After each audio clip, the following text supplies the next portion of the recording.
Dallas firefighter paramedic is recovering, shot this morning while responding to a shooting call. And we've learned the gunman was later found dead inside a home along with another body. Our Jeff Paul live near the scene in Dallas, where investigators continue to piece all of this together. Well, Kaylee, we're standing about 100 yards away from where this scene unfolded, further down Reynolds Avenue here in South Dallas. You can see out there in the darkness, officers are still out here, and so too are family members of the suspected shooter who say they can't make sense of this situation. What started as a shooting call quickly transformed into a standoff that left a skilled firefighter paramedic shot after trying to help a civilian who had been shot. Sources say the man who pulled the trigger is Derek Lamont Brown.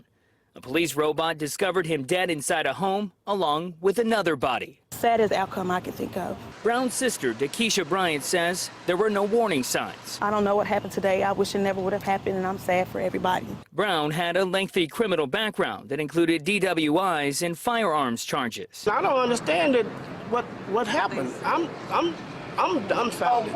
His father, Samuel Brown, says his son might have been stressed. I was hoping it was somebody else's house, but it turned out it's not. And it's just breaking my heart to know that. Samuel Brown insists his son was a generous man who tried helping others and was involved with the Black Panthers and other civil rights movements. There wasn't no violence in his heart. It was always good in his heart. Nothing bad. In my mind, someone that was not mentally stable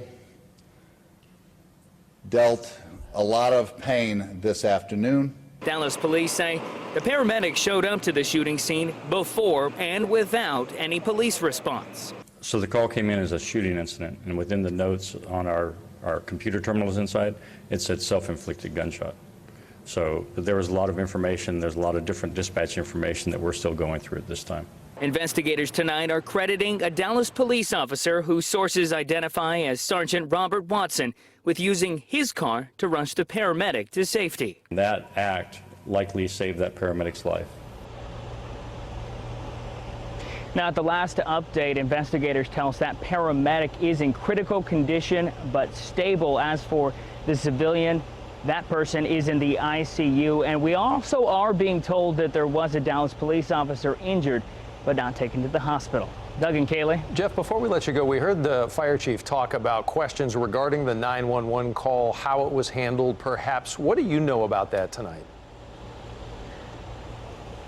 Yeah, we asked investigators about the protocol. The investigators that were at that press conference told us that initially when that call came in, it was listed as a shooting, and buried in the notes, it said something about a suicide. Investigators are now looking into that, but we did talk to a former police officer, now criminal defense attorney Pete Schulte, about that, and he says had the call came in as an active shooting, those paramedics never would have went to the scene without police being there first. Here's what he had to say. I hope that if it is a case where there was a mistake made at the first onset at dispatch, that the city takes this seriously and figures out what they need to do to make sure our first responders are safe. I'm not blaming anybody. Mistakes happen, but there are procedures in place for the fire department and the police department so this type of situation doesn't get handled the way it was handled, where fire department shows up before police, because the fire department don't have guns.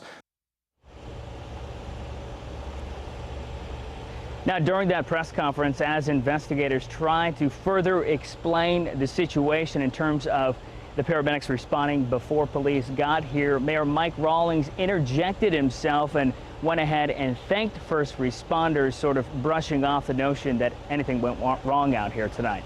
Doug and Kaylee. Jeff Paul live tonight. We appreciate that.